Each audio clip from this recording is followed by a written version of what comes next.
नमस्कार दोस्तों।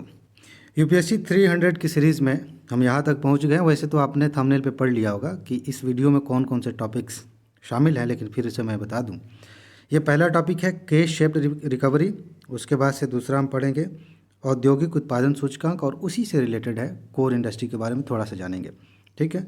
एक चीज़ मुझे पता है कि एग्ज़ाम करीब है, समय बहुत कम है आपके पास, इसीलिए मैं पीडीएफ को वीडियो डालने से पहले ही उपलब्ध करा दे रहा हूँ ताकि आप अच्छे से उसे तैयार कर लें। अगर आपके पास पीडीएफ नहीं है, डिस्क्रिप्शन में जाइए, वीडियो का लिंक है, वहाँ पता चल जाएगा कि पीडीएफ कैसे मिलेगी, कहाँ मिलेगी। ठीक है, चलिए तो शुरू करते हैं। के शेप्ड रिकवरी क्या है? कोरोना वायरस की वजह से इकॉनमी में इस तरह की रिकवरी देखी गई है। देखिए, आपने थोड़ा सा भी पढ़ा होगा ना इकॉनमी, तो आपने कई तरह की रिकवरी पढ़ी होगी। L shape recovery, V shape recovery, U shape recovery. इसका क्या मतलब है?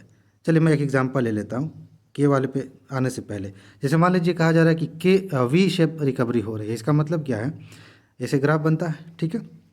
मान लीजिए कि विकास दर यहाँ पे थी, ठीक है, यहाँ इस पॉइंट पे क्या हुआ, किसी वजह से अर्थव्यवस्था डाउन होने लगी और फिर से कुछ चेंज हुआ, कुछ बेहतर किया गया और अर्थव्यवस्था अचानक से फिर ठीक होने लगी। ये आकार बन गया कैसा? वी शेप रिकवरी हो गया। ठीक है। इसी तरह से यू शेप बनता है कि अर्थव्यवस्था नीचे आई, कुछ दिन ऐसे नीचे चली, फिर उसके बाद से ऊपर चढ़ गई, ऐसे ही। तो के आकार की रिकवरी क्या है? सिंपल सा एक क्वेश्चन पूछा जा सकता है आपसे स्टेटमेंट देके कि के आकार की रिकवरी के बारे में निम्नलिखित कथनों पर विचार करिए। 4 कथन होंगे। अगर आपने समझा है तुरंत आप बता देंगे। थोड़ा सा मैं इसके डिस्क्रिप्शन में जाता हूँ, जो बातें लिखी हैं मैं पढ़ के सुना देता हूँ। ICE 360 सर्वे 2021 के नवीनतम आंकड़ों के अनुसार के आकार की रिकवरी कोरोना वायरस महामारी की चपेट में आई अर्थव्यवस्था से उत्पन्न होती है। ठीक है, बात समझ में आ गई? वो तो मैंने शुरू में ही बताया था। अच्छा, मुंबई में एक थिंक टैंक है जिसका नाम है प्राइस। हालांकि यहाँ से क्वेश्चन आने की संभावना नहीं है, फिर भी सुन लीजिए। People's research on India's consumer economy, जिसको प्राइस शॉर्ट में कहते हैं, इसके द्वारा ये सर्वेक्षण किया गया था। ठीक, आगे बढ़ते हैं। मेन बात यहाँ है, यही आपको पता करनी है, बात मतलब दिमाग में रखनी है, और इसी के आधार पे आप सही उत्तर चुनेंगे। क्या लिखा है?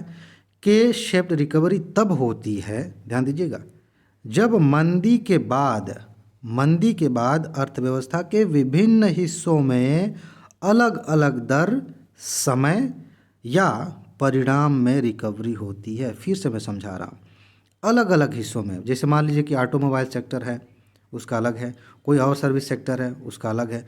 यानी कि अलग अलग हिस्सों में उसकी दर भी अलग है, किस रेट से। कोई 5% की रेट से ठीक हो रहा है, कोई 10% की रेट से, कोई 1% की रेट से। ठीक है। और अलग अलग समय पे, कोई जुलाई के महीने में, कोई अगस्त के महीने में, इस तरह से। या परिणाम में भी, अलग अलग परिणाम में भी रिकवरी हो रही है। यही मेन बात समझने वाली है। इसको आपने समझ लिया, आंसर कर लेंगे। तो इस तरह से रिकवरी होती है अलग अलग। यह विभिन्न क्षेत्रों, उद्योगों या लोगों के समूहों में समान रिकवरी के सिद्धांत के विपरीत है। जो समान रिकवरी होती है ना, उसके विपरीत। जैसे मान लेते हैं, हम कह रहे थे कि वी आकार की रिकवरी, इसमें ओवरऑल अर्थव्यवस्था की बात हो रही है कि अर्थव्यवस्था डाउन हुई, एक बार अर्थव्यवस्था ऊपर गई, और इसमें सारे क्षेत्र शामिल हैं। के आकार की रिकवरी में ऐसा नहीं होता। ठीक है, आगे देखिए। के शेप्ड रिकवरी से अर्थव्यवस्था की संरचना में व्यापक परिवर्तन होता है और आर्थिक परिणाम मंदी के पहले तथा बाद में मौलिक रूप से बदल जाते हैं। जो आर्थिक परिदृश्य था मंदी के पहले जैसा था, और मंदी के बाद जो होगा वो बिल्कुल अलग अलग स्थितियां पैदा कर देता है। ठीक है। अच्छा, कुछ और बातें देख लीजिए।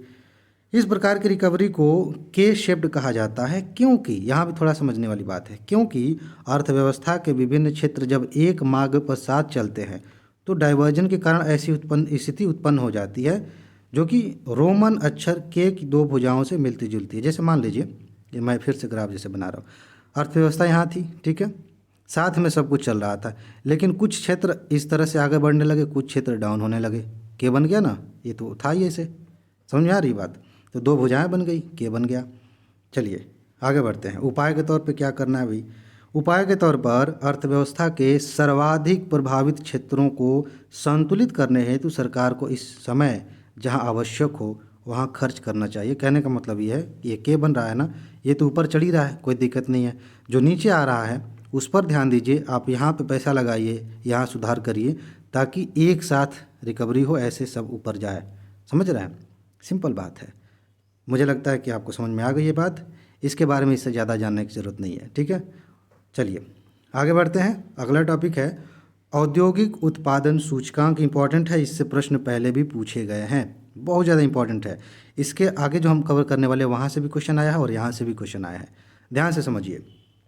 आईआईपी कहते हैं इसको, सिंपल क्या है, एक संकेतक है जो एक निश्चित अवधि के दौरान औद्योगिक उत्पादों के उत्पादन की मात्रा में बदलाव को मापता है।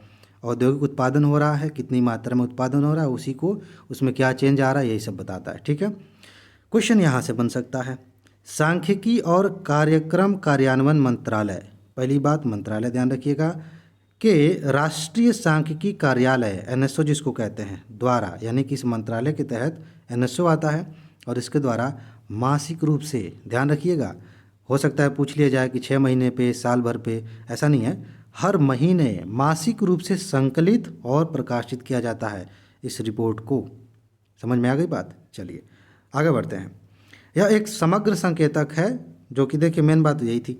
ठीक है, यह एक समग्र संकेतक है जो कि निम्न रूप से वर्गीकृत किए गए उद्योग समूहों की वृद्धि को मापता है। इसमें क्या क्या है नीचे देख लीजिए एक बार। व्यापार क्षेत्र जैसे खनन, विनिर्माण, बिजली, ठीक है, बेसिक गुड्स, कैपिटल गुड्स और इंटरमीडिएट गुड्स जैसे उपयोग आधारित क्षेत्र हैं, इन्हीं को देखता है। सिंपल है, एक क्वेश्चन यहाँ से बन सकता है, ध्यान रखिएगा। ये आईआईपी के लिए आधार वर्ष क्या है, सूचकांकों में आधार वर्ष कभी कभी पूछ लिया जाता है कि किस वर्ष को आधार बना के आप मापन कर रहे हैं। ठीक है, ताकि आप जान सकें। जब तक आधार नहीं बनाएंगे तब तक आप जानेंगे कैसे कि यहाँ से हम कितना ऊपर गए, कितना नीचे गए, है ना। तो आधार वर्ष है 2011-12। अब इसी से जुड़ी हुई बात आती है कोर इंडस्ट्री को लेकर के, इस पे क्वेश्चन यूपीएससी ने पहले भी पूछा है। ठीक है, देखिए ये जो उत्पादन सूचकांक है ना, औद्योगिक उत्पादन सूचकांक, हमने देखा कि अलग अलग क्षेत्र के उत्पादन इसमें शामिल किए जाते हैं। उसमें 8 ऐसे उद्योग हैं जिनका भारांश सबसे ज़्यादा है। भारांश दिया जाता है हर क्षेत्र को 40% से ज़्यादा, 40.27% जो है भारांश सिर्फ इन 8 उद्योगों को मिला हुआ है। अब क्वेश्चन एक और बनता है, एक तो ऐसे ही बन सकता है कि भारांश कितना है, लेकिन सबसे इम्पोर्टेंट ये है, इसे आप रट लीजिएगा, याद कर लीजिए।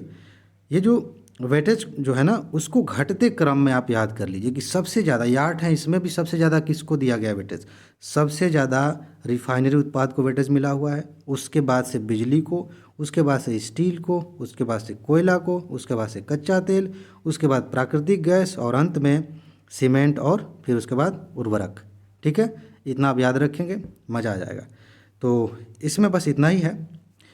मेरे ख्याल से मैंने समझा दिया, इसके बारे में अब इससे ज़्यादा पढ़ने की ज़रूरत नहीं है। यूपीएससी अगर किसी भी तरह से घुमा फिरा कर क्वेश्चन पूछती है, सिर्फ इतना आपने पढ़ा है ना, आप आसानी से उत्तर देंगे। ठीक है जी, तो बस इतना ही है। अपना ख्याल रखिए, खुश रहिए, मस्त रहिए। आगे मिलते हैं, नमस्कार।